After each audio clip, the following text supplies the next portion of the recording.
there are probably a large number of people in that council chamber that would see themselves as mayor sometime. Mm-hmm. And therefore, it is actually the nature of politics that they would like to take a political shot at whoever is in the mayor. But I don't think that there's any empirical evidence that I've ever seen one way or the other to substantiate the claim that you just referred to from Michael. Right?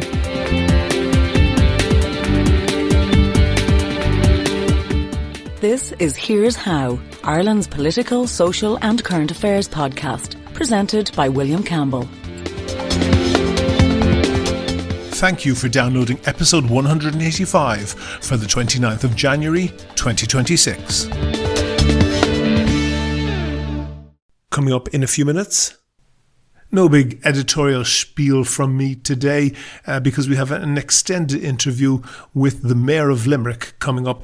First, I just want to say thank you to all of the patrons on Patreon, particularly to Robert, who signed up with a particularly generous donation on Patreon recently. I really appreciate everyone who donates on Patreon. We don't get a huge amount of money out of it. We're not in the same league as some big-style Irish podcasters that I could mention, but it pays for things like web hosting and phone bills, and Kevin and myself basically donate our time for free. It's also a big morale booster when we get a new patron on Patreon. It lets us know that there are people out there who are listening and who appreciate the podcast. We make a big effort to cover things that are undercovered in Irish media. You're more than welcome to listen for free, but if you think you could do the same as Robert and the other donors and throw in the price of a cup of coffee once or twice a month, there's details how to do that on the website and at the end of the show. I'm joined now by John Moran. He was educated in University College Dublin and in Pennsylvania at the Wharton School and at the University of Pennsylvania. He passed the New York State Bar. He was a Wall Street lawyer and later he worked as an investment banker before he became the Secretary General of the Department of Finance. Then about 18 months ago, he returned to his native Limerick to become the first directly elected mayor there, or indeed anywhere in Ireland. John, that must have been a terrible come down for you. Not at all. Look, I mean, I think everybody in life finds their place. And as somebody who's traveled the whole world and lived in Paris as well as Sydney and the US, as you mentioned, shortly after my dad had become sick, I spent a bit of time back here in Limerick with him and mum, and just kind of, probably as much say, fell back in love with the city. Mm-hmm. It wasn't obvious growing up in Limerick in the 80s. I mean, Ireland was in some pretty tough times there, and Northeast Limerick, and Limerick it's the same way. And it was probably never an expectation of mine that I would return and be able to return back to Limerick. But the remote working, all that kind of stuff that we learned about in COVID, fundamentally changed that. And I've been involved with a lot of things I'm sure we'll talk about changing local government and seeing how specifically on that, then your term lasts until 2029. You do have a right to seek re-election, but in 2029, how will Limerick be better than it would have been if it had continued under an old-style local authority? Yeah, so look, I think the obvious change, and it's tough, I think, for people to understand that yet, but we have those teething problems every day, is that in the past in Ireland, for people who haven't been following this as closely as I, the local authority was run effectively by a member of the permanent sort of, civil administration. And the mayor had a largely ceremonial role. They chaired the council chamber, but the rest of the powers were all vested in the chief executive. And Ireland's a very decentralised system in the first place. A lot of power in Dublin compared to other countries, but equally then a lot of power vested in this in the civil service, you could say, for the local authority. What will have changed is that a person will have been in this role now for 5 years who has been responding to a direct mandate from the people, who feels accountable to them every day, and that accountability. Sure, that's the rationale. But give me the difference. Well, I think the difference will be people will be going into an election then in 5 years' time, picking what Limerick they want for the next 5. Mm-hmm. A choice they've never been asked to do really in the same way. True. We did that obviously in my own election, but a lot of candidates turned up. I don't think they'll find this as being overly critical of them because we're all learning where we're going. And they were kind of more saying, well, we're from this party, we're from that party, and we're just going to do better for Limerick. Yeah. I had a very detailed manifesto because I was actually going as an independent. And I think the real difference will be that in the run-up to the next election, Limerick will be faced with more clarity around what each mayor is standing for, what they want to focus on over the following 5 years, and therefore they will pick that. And I think the next mayor will ironically have an even stronger democratic mandate than I had at the beginning. I agree. I think that is true. But the answer that I'm trying to wring out of you is the person going to vote on that day, how will they say my life is different? Will they be able to get around the city any better? Will they have better housing, so forth? You're really asking what will I have achieved? Exactly. What will I change? But yeah, no, look, I mean, my main focus is housing. Right. And I suppose when you have two possible terms, I mean, nobody knows what will happen in 2029. I would describe what I'm trying to do as three things. There's been a lot of things in Limerick that seem to just get stuck. There weren't lots of plans, no delivery on them, lots of reasons for that. I mean, I'm not blaming anybody. But the first exercise was to spend the first year and a half unblocking things that should have been happening. Right? Give me examples. The second focus. We're going to be basically going to sign contracts on a government building just across the street here, which has been a document that I approved or wrote for approval for our government in 2014. Right? The basement's built, but lots of conversations. Will it get supported? Will it not? How to do it? So this is the headquarters for Limerick City Council, I'm guessing. That's actually the headquarters for the revenue commissioners, which are based in Limerick, and a decentralisation exercise. But then around the building where we are, in our own headquarters where the medieval castle is, we have a historic island that flooded about 11 years ago. Again, lots of people were talking about, let's get the flood protection done, etc. The mayor had promised, I'm going to get that done. And it was basically, when I walked in, a big priority for me because I knew I had promised to get it done. And so now that's well underway, will be finished in a year's time, and people on the island can sleep at night knowing that they're not going to wake up to having their house flooded in the morning by the river. Roads have been done. We've got the Ryder Cup, we've got the roads and the infrastructure around that. But housing is the second priority that I really wanted to get to more delivery on. And we can talk about every one in more detail, but we're starting now to see those individual projects. We've had a poor record of delivery in Limerick, just like many other authorities in Ireland, which is why we have a housing crisis. And again, a sort of a relentless focus on that. How do we get it to work better and get projects going? And then the third area, I suppose in some ways setting up for hopefully my second term, but if not for whoever is my successor, is getting the other stuff ready for the following 5 years. So much more strategic thinking about how does our city operate, how do some of our county towns work, getting planning permissions ready so that at least the next term, the then mayor can just say, right, it's ready to go, it's shovel ready. Now I just need to drive on. And we're in a cycle in Limerick which is very close to the government national cycle because the national election took place shortly after mine. So we've had heavy conversations at the beginning about what the government will finance and allow us to deliver in the 5 years. And therefore, that cycle should, in the normal course, repeat after the election of the next mayor. So I want that person, whether it's me or somebody else, ready to go. Okay. And quick fire question, what's your annual budget? So the annual budget of the local authority is officially €1 billion, but 750 of that is spent on a kind of service centre paying rent, okay, for all across the government. So it's about 250, you could say, in that respect, in terms of local revenues, 250 and million grants from government. Yeah, and then the Mayor of Limerick, which is unique in Ireland, has also got an additional mayoral fund of 8 million every year. And that is what I use to really get some of that third chapter I talked about ready. Do the planning permissions, get things that haven't gotten across the line in terms of government priorities, but which I know the people of Limerick care about, to try and make them happen. And so last year, Ireland doesn't finance the purchase by local authorities of land if it's not already zoned for housing and ready for planning permission. But there was a unique opportunity for me to buy 70 acres of agricultural land in a village that we all think will have heavy growth in the next decade or so. And I was able to use the mayoral fund to secure that land at agricultural value. And now as we change and put in infrastructure and value, actually the land value will go right up. So, Okay. question Question for you then, is that power that you use there, is that a power that does not exist in any of the old style local authorities? That could exactly. not. Well, the power exists to buy the land, but you may not have the mayoral fund to be able to fund it. So they might not have the money, but they have the power to do it. I'm wondering, because I can see, and I've been looking at your website, and it talks about the mayor's role, and I'm wondering, do you have any powers that did not previously exist? You can answer just yes or no, because I want to go on to a sub-question of this, but do you have any powers that did not previously exist within any other local elected local authorities?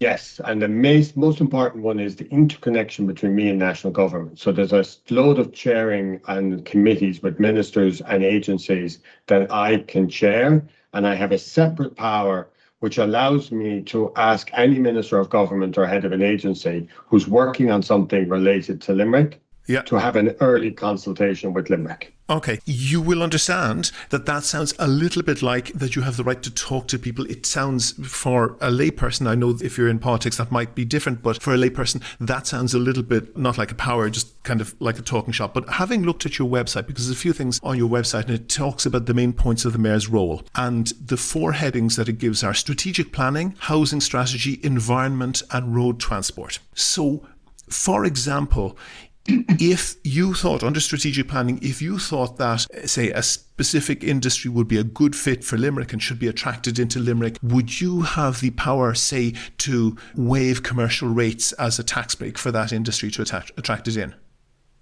I personally don't, because that power for specific taxpayers has been granted to the Director General.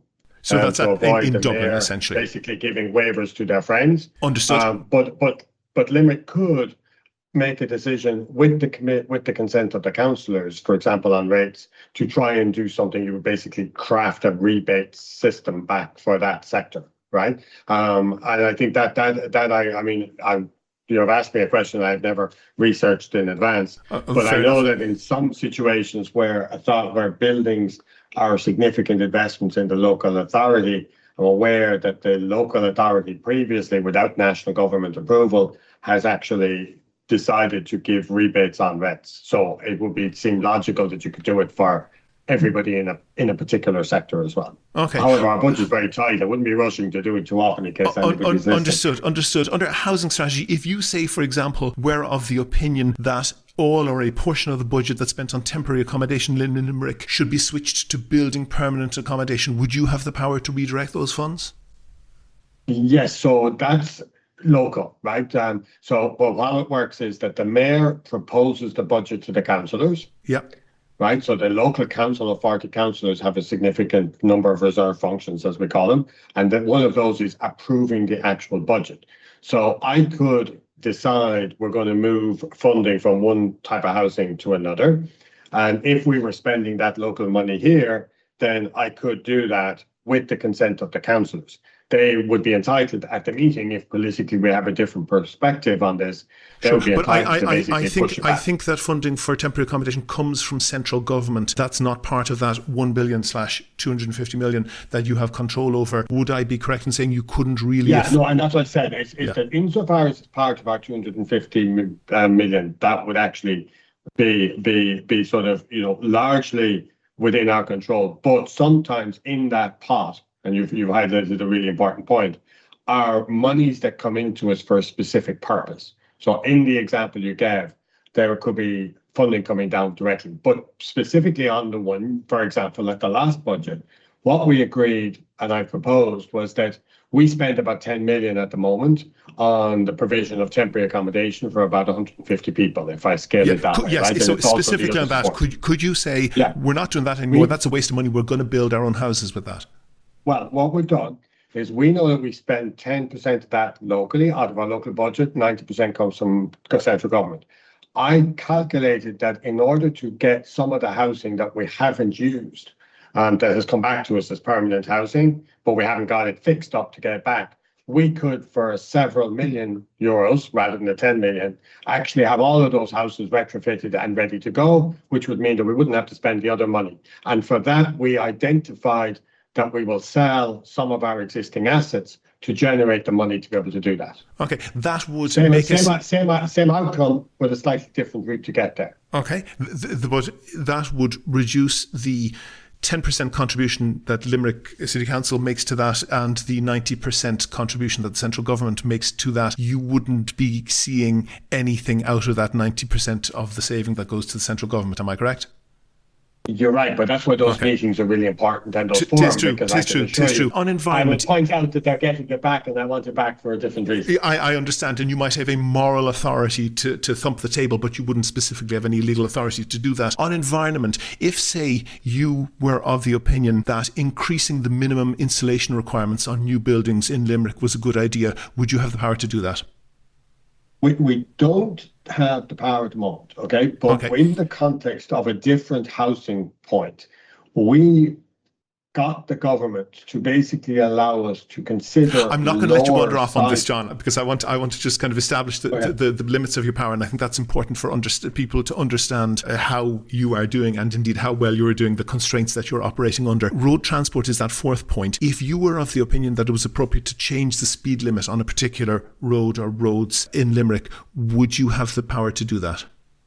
I think individual roads, yes, but like if we wanted to suddenly go down to 20 kilometers an hour instead of 30, that's a national imperative. We couldn't do it. Okay. We can work within the parameters they set for individual roads, but couldn't broad sweep say we're going to adopt a German approach and allow people to travel at whatever speed they want, for example. I understand. What I'm hearing on that, and it's not necessarily a criticism of you, but the powers that you have access to, you have said about having meetings and so forth, and you probably, being directly elected, have a degree of authority to go into a meeting with national government at whatever level and thump the table. But it is accurate to say, really, isn't it, that if you were to compare yourself not just to, let's say, the government of Pennsylvania, where you were living, the degree of power that is delegated to them, but even just the degree of power that a mayor in the US has, you are a very, very long way below that in terms of the amount of autonomy you have. Isn't that correct? Yeah, no, but this is no surprise, but it's helpful for everyone to understand that, right? So this is why I'm so excited about where we're going in Limerick and the people in Limerick deciding to go down that route.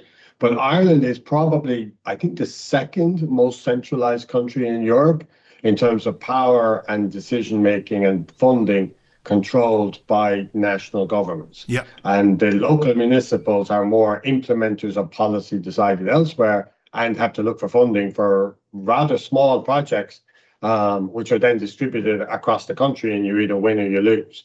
And this is a journey that's really important for me to make sure that the first step is a success, but it's a journey that I do believe Ireland has to go on. And the UK even is believe it or not, even though we inherited their system, is now gone ahead of us in this journey.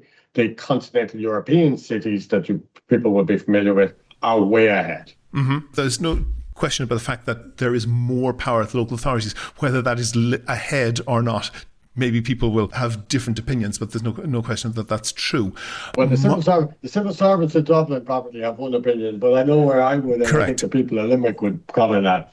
Yeah, no, I agree with you on that, and I think that's a definite limitation that you have. The issue, though, is that admittedly under a slightly different style in the sense of not having elected mayors, you have worked in large multi-billion-dollar, I guess, organizations in the US, and you have, you're not typical of somebody who has been in the role that you're in. School teachers are almost 10 a penny in terms of elected politicians, not least with the Taoiseach. If you were in any other multi-billion-dollar organization, how would you compare its level of professionalism, its work ethic, and its output to Limerick City Council?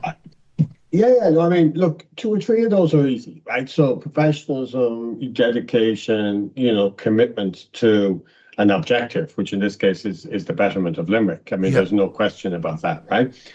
What I would say, and I've said this publicly in other form as well, right, is that some of the type of controls that you mentioned in the earlier part of the interview come home to roost when it comes to driving forward the output, right? So if we wanted to do, and this is just sort of a hangover from the last crisis, I think, when I was in the Department of Finance, that just hasn't been released, right? I mean, if I decided, going back to any one of your questions there about housing, about I want to hire another 5 people to actually, work on that project about the housing one that we talked about, I can't do that, even if everybody in Limerick agrees we should do it, and even if I was funding with my mayoral fund, without getting approval from a department or 2 in Dublin to add 5 people to our staff. Sure, understood. And that's that issue of power. But I'm thinking more of how they deserve it. There is you can tell me the number of people employed. I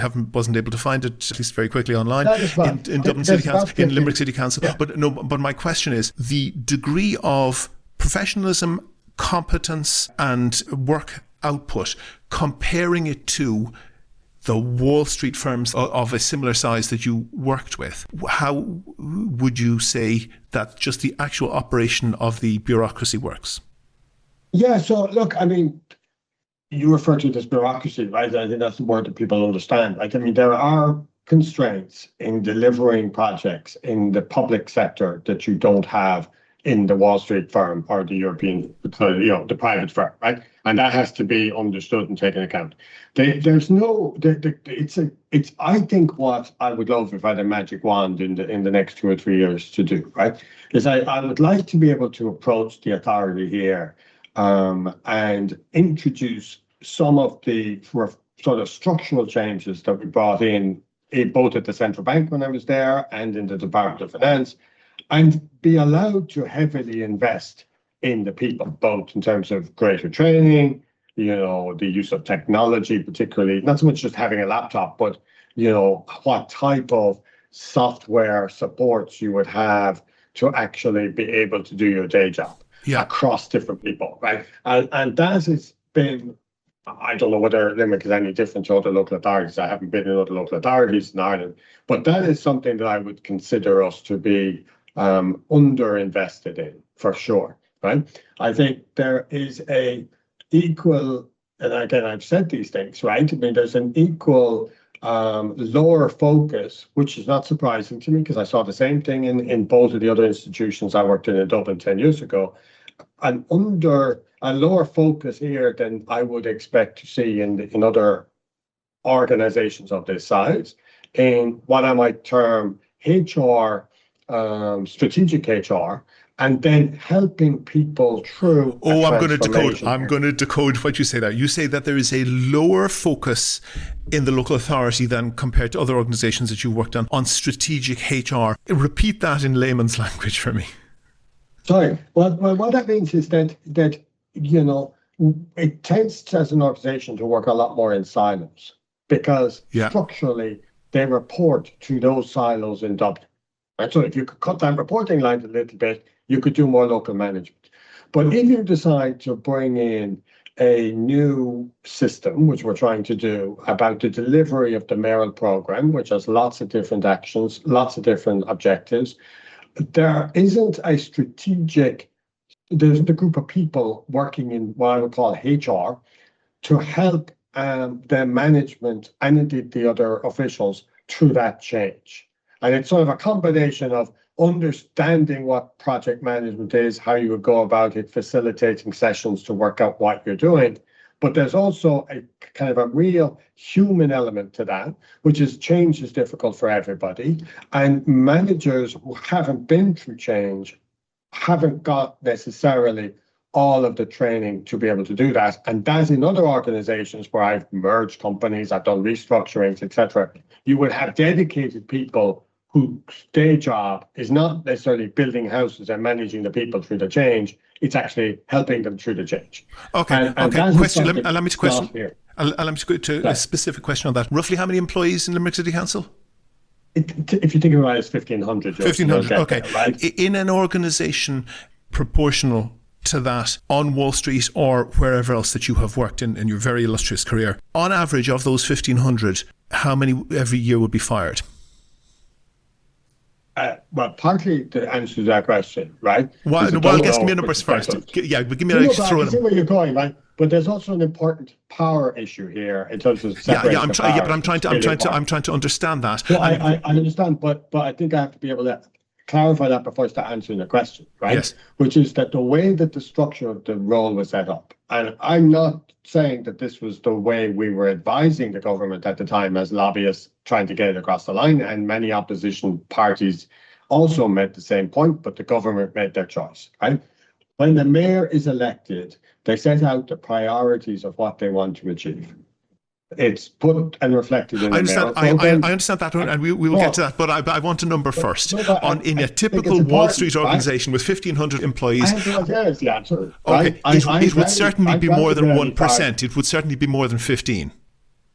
No, but I very rarely fired people, except when we were restructuring and had to wind down. No doubt. But if you are in a high-achieving private sector organization, it is just the way the world is. Once in a while, somebody will end up in a job that they are not up to. And in a high-achieving private sector organization, they will very quickly be shown the door. And I don't agree. You don't agree that in the US, in a Wall Street bank or a Wall Street firm, that people will not be very quickly fired if they're not up to the job? Okay. So there's two things, right? First of all, you're asking the context of the question with comparison to the US. Exactly. Right? Okay. Can maybe we can agree on one broad statement? The chances of that happening in a private sector organisation are dramatically higher than amongst the 1,500 employees of Limerick City Council. My first point is you cannot compare the US to Europe. Well, you can compare. You can point out differences. You can compare. I'm not comparing the US. I'm comparing a private sector organisation. But if you look at a private organisation that is in Ireland as opposed to one in the US, right? First of all, there's a completely different set of rules and organisational, questions that you go through when you have what you refer to as underperformance, right? But most employers know that when you have a situation like that, the best outcome is to have re-engagement with the employee. Understand if they're in the job that they're motivated to do, etc. Have they got the right resources to do it? Yeah. Because hiring and changing staff is actually a very disruptive and expensive thing to do. Yeah, but hold on for a second, John. If that person, and it can be an uncomfortable position for people, if that person who you are trying to retrain, trying to motivate and so forth, knows that at the end of that process, if they don't shape up, they will be shown the door, then that's a much stronger motivation to engage with that than if they know that if they don't engage with the process, there will be no consequences. I don't disagree with that, but I think the better way for them to engage, right, which is what you tend to find in the public sector by far more so than in the private sector, is that there's a commitment to a public sector outcome. But people work in the public sector because they want to do, simplistically put, good for their environment or good for a particular area. There's more of a motivation around that than actually thinking I'm going to be shown the door if I'm not actually doing my job. Yeah, right? But if that isn't there, and we all want to do the best and we all want to perform well and be social people. It's not necessarily the case. But if you mix into that if you don't do the job, you will eventually be shown the door, that provides additional motivation, doesn't it? That happens in the public sector as well, right? Yeah. I mean, when we were in the Department of Finance, and this is why it's important that you understand that I do not have HR functions here, I understand. Right? So in terms of, the broader concept of HR, strategic HR and things like that, right? I mean, there were approaches that I might have taken in that role as Secretary General of the Department of Finance, for example, bringing all of the next two levels of people into a room.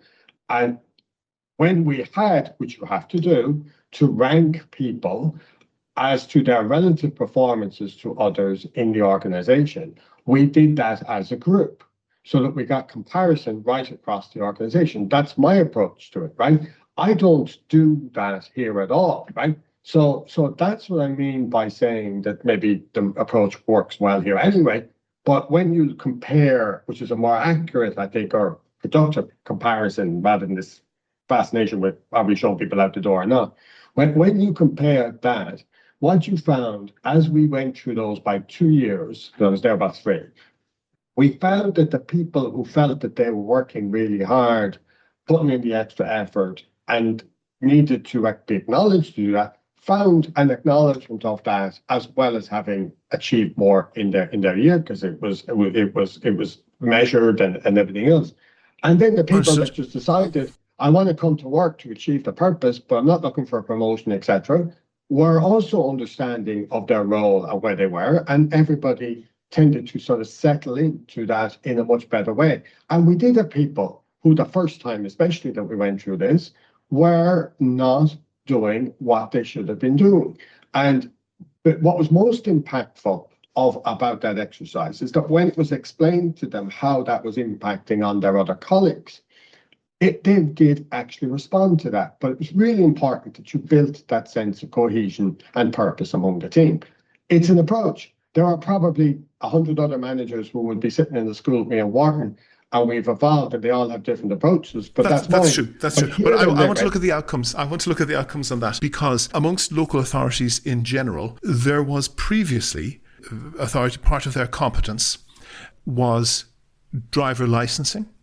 That has been removed and given to a national agency. There was the administration of student grants. That has been removed and given to a national agency. There was the operation of the penalty point system. That was removed and given to a national agency. Housing, building local authority housing has basically just been removed and nobody's doing it. And planning, in terms of national planning, is also significantly being moved away from local authorities. Nobody could really say that any of those changes was wrong and outrageous because the local authorities were doing those jobs so well, could they? I think you're trying to goad me into saying stuff that I don't necessarily believe. I'm saying no. Okay, well let me put the thesis to you then. Take some of the examples. It is an inevitable exercise in a small country like Ireland, right? If you've got 26 or 31 local authorities, so it's 31 across the 26 counties, all doing very similar tasks, then it makes sense to centralise that. For example, Limerick, as I mentioned earlier, manages about €250 million worth of payments on rent accommodation all across the country for social housing. Now, that means that they're not doing it in Carlow and they're not doing it in Kenny anymore, they're doing it here in Limerick. Yes. So whether it moves to another agency or a single space, that's a different type of analysis. Ireland as a government tends to like new agencies.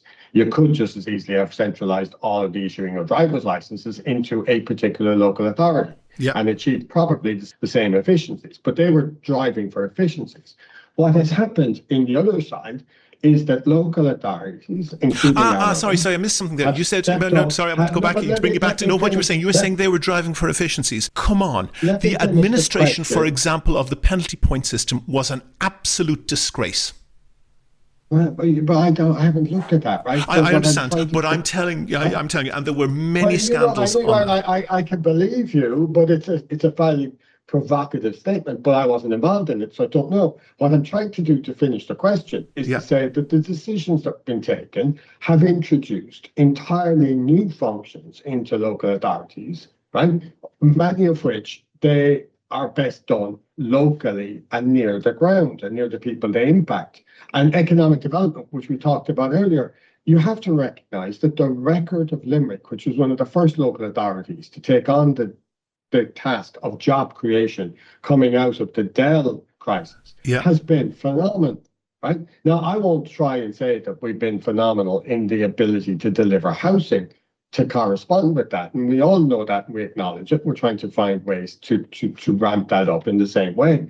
But it's not as simple black and white as you say. The particular functions that I think a local authority excels on are the type of things that happened in Limerick last year, where we got unprecedented snow, right? There were parts of our county shut down for a week. Nobody in some of the media in other parts of the country understood what was going on because there was no snow over there, right? And they pulled out amazing, feats of working very late into the evening, early mornings, doing deliveries, emergency issues. And that kind of stuff needs to be acknowledged at the same time as figuring out why and how other functions can be done better. Yeah, understood. And you are correct. I'm trying to be a bit provocative and I'm trying to get an opinion out of you. But the thesis where I'm coming from, which I will put to you and I'll let you react to it, is that there can be no doubt that the local authorities in Ireland as a group have dramatically underperformed at a very high level of expense. They're a very expensive way of doing things badly. And the reason why that has happened is because very often local authorities were doing a whole load of things that they shouldn't have been doing, like administering 31 different penalty point systems, when that's obviously better as a national function. And the reason why they were doing things that they shouldn't have been doing and not doing jobs that they should have been doing was because there is an effect, a HR effect in them that is essentially empire building. In other words, there's somebody there who's in charge of the penalty points office or the student grants office or whatever it is, and that's their little empire and they're not going to let go of it regardless of how poor the outcomes are. And I understand what you say about offering people support and retraining and so forth, but sometimes you have to have the courage to stand up to people and to say, no, you're doing a rubbish job and you shouldn't be doing it, and we should be doing it in a different way and probably somebody else should be doing it. Isn't that true? Well, I don't necessarily want to agree specifically with what you're saying. I'm going to try and explain where I would come from on that, right? Is that what we are trying to do in Limerick, which is why I support the fact that we're doing it, right? Is I believe in the forward steps you make in the public sector more generally by having increased democratic accountability and putting a spotlight and additional transparency. And the best way to do that is to have an ignited council chamber who believe that they can actually make a change in the area for which they're voted for, and have a full-time mayor who has executive functions who essentially can actually look into all of those issues and understand the full picture and go there, right?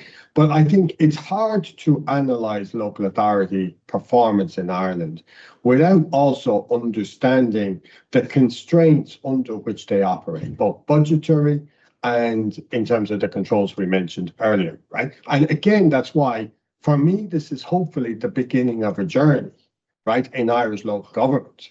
And I mean, people that live in parts of France will give out about their local mairie as well as they probably do in other places. But there is a greater ownership of the decision-making, the choices, the trade-offs, etc., that local authorities or municipalities make in those areas. There is a greater feeling of autonomy and the ability to deliver for the local public, because the amount of money given is, for example, in Denmark is nearly 67% of all taxes revenue raised are distributed by local decisions in municipalities. In Ireland, it's 6 or 7, right? And so what I think this is hopefully going to drive forward, to kind of round or come full circle on the interview, is that because I'm now full-time in the role, because I can see stuff and I think of the role through political lenses, right? In terms of accountability, I want to get re-elected, I know, etc. And it's a dynamic different to that which a permanent secretary or permanent administration thinks about stuff. And that's why our national government is set up that way, local government should be set up that way. I think we will see a lot of improvement in the areas that you mentioned, just as a general matter, because it will only come if there is an openness at national government to allow local authorities who want to reform and change the way they operate to do so, even if the others don't want to. Have you encountered much resistance? Sorry? Have you encountered much resistance? Inevitably, change is hard, right? For example, Councillor John Sheehan said, this council was working fine, of Fine Gael said, this council was working fine prior to the introduction of the directly elected mayor. Councillor Michael Collins of Fianna Fáil said, morale was never as low in this organisation and has been since the mayoral election of 2024. That's their opinion of you. I'm not suggesting that I share it, but it kind of does indicate that there is some resistance within the organisation. Yeah, but you have to understand why there might be resistance. I do, right? Yes. But I mean, my response to them, as it was at the time, right, is I became mayor 18 months ago, and Limerick is a city and a county that for a number of years has only delivered about 20 to 30% of the housing needs of the population against the targets we had. I think it should have been much higher, right? And while we can excel in various areas, and we do, the facts are that there are things that need to change in terms of approach and in terms of that. And also there needs to be more, that part of the transformation, and it impacts on them as well, right, is that I think the council has to function differently based on the fact that we have a mayor. I think I would like to see councillors, in effect, who have an interest in areas, step up to the plate and become effectively political leaders in that area. It might be in housing, it might be a particular town. And some of them have been doing that, and I welcome that. I don't know where it happened before or not, but I welcome that fully, because it means that I just get on with doing other stuff and they help me to deliver with the executive stuff. We have to do a different approach. And John is aware of this. I can't remember whether Michael is, I don't think he's on the audit committee, but I think that the audit committee process, we were talking about it this morning, that we go through in Limerick, it has not been as robust as I would have experienced in other areas. Mm-hmm. That's a very polite way of putting it. That comes with a level of discomfort, right? Last year at the audit committee presentation of the annual accounts, I wanted to ask questions, and in the council chamber, they weren't used to that. And they actually shut me down, right? Which meant that I had to write 59 or 60 questions in writing to the audit committee looking for answers. We're now going through the same process again this year. The answers aren't fully back. I'm trying to get them. I want to share them with the other councillors who probably haven't had the training. But we're now going through a whole exercise of training all the councillors in how to set work programs for SPCs, how the SPCs might work better, how that will interact with the corporate policy group, which I chair. You're obviously equally in the bubble of this stuff as I am, but how the corporate policy group, which used to simply look at the agenda for the meetings, now it is looking at policy questions in advance of us issuing.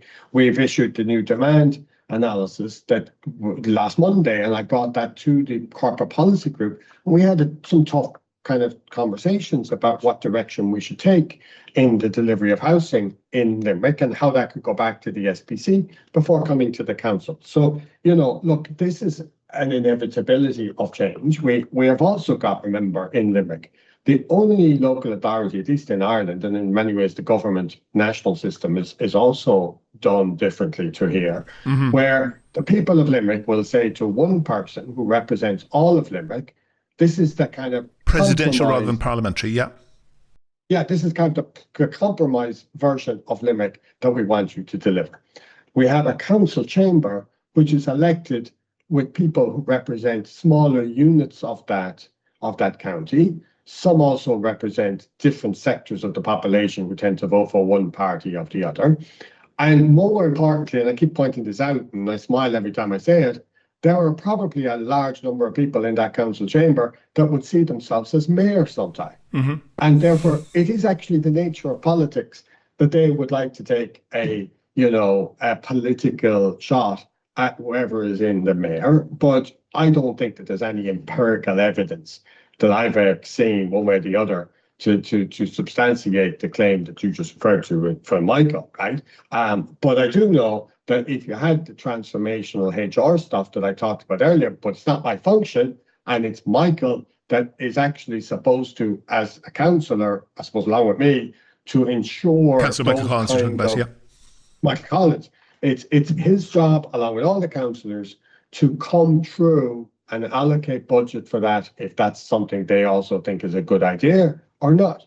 Okay, the people of Limerick, the people of Cork actually voted down the idea of having a directly elected mayor, and that idea was kiboshed in Dublin, I think, by shenanigans amongst some local councillors in Fingal. A, do you think they should, and B, do you think they will reconsider? Yeah, I have to go fairly soon now here, but we're a bit late starting. But I absolutely think they should. I mean, I think this is we all know that there are teething problems with any substantial change like this. And I think it's fair to say that even the preparatory work for the arrival of the office in 2024 was probably not done in a way, and it's often hard. I'm not being critical. It's an observation. A lot of the questions that we're still trying to answer were not answered before I arrived into the office, and I always knew it would be harder to be the first one than the second. I was once described as the George Washington of Irish mayors, right? Because George Washington also didn't know a lot of the rules that should or should not apply to the role of and to be fair, America. made them up. And I had to, and in many ways, I mean, I think it's a bit flippant to say it, but there are everyday questions that come to me for which there is probably not an answer. How do we deal with this? How do we deal with that? How do we actually set up a process for this? And understood. I know that you're under time pressure, so I will ask you. But just to say, I think Cork, absolutely, many people in Cork tell me every time I go down there that they regret that decision because they can see the exposure internationally that Limerick's getting. They can see the new chains of communication for lobbying, for looking for stuff that Limerick uniquely has because of the nature of this role. And I think they want it to. You have anticipated half of the question that I was going to ask. The second half of the question is, will you commit to going before the start in 2029, before the start of your potential re-election campaign, commit to coming back on the podcast and to explain what you have achieved and what you would intend to achieve if you had a second term? I'd be only too happy to do, but I will commit to something else as well, which is that one of the things we're trying to focus on this year, and therefore it'll make you much easier to ask me all those questions, is I had wanted to be able to publish what we would achieve every quarter or try and achieve every quarter. And then afterwards say what we had done and what we were focusing on for the new year. Yep. Some of the changes that we mentioned earlier have made that, and I've been disappointed by that, not possible to be delivered through the course of last year. But we are redoubling our efforts to be able to do something like that this year. Essentially accountability. And it's accountability, it's transparency, and it's actually, frankly, getting everybody in the organisation to know what it is that we want them to deliver in that quarter, as opposed to just working hard. And it's really something that has been a big focus of ours in the last number of months, because we all know the facts are that when the money was allocated to the mayor last year for projects, and projects were identified, we weren't as ready to deliver them at speed as additional projects on top of all the other services we had. And this year we're trying to adjust things to do better. But you'll have much more ammunition to be able to fire questions at me next time that'll be based on the facts of what's happened in Limerick. So hopefully I'll be having very good answers as well for you at the time. I will hold you to that. John Moran, first directly elected Mayor of Limerick from Wall Street to the Shannon. Thank you very much for talking to me. My pleasure. Thank you very much, William.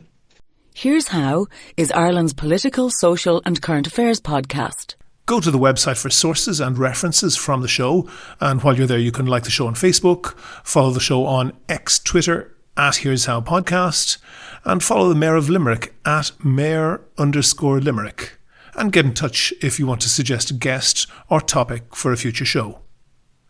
On the next podcast, we'll have an interview with a progressive American broadcaster and a German historian of the Nazi era. I wonder what topic could possibly connect those two. Thanks also again to all of the patrons on Patreon. It covers the cost of keeping the podcast going. And if you could throw in a couple of euro once or twice a month, like Robert did, please do go and sign up at patreon.com/here'show. That link is on the website. Also there you can find out how to subscribe to the podcast for free on your computer, on your phone, or by email. All that information is at www.here'show.ie.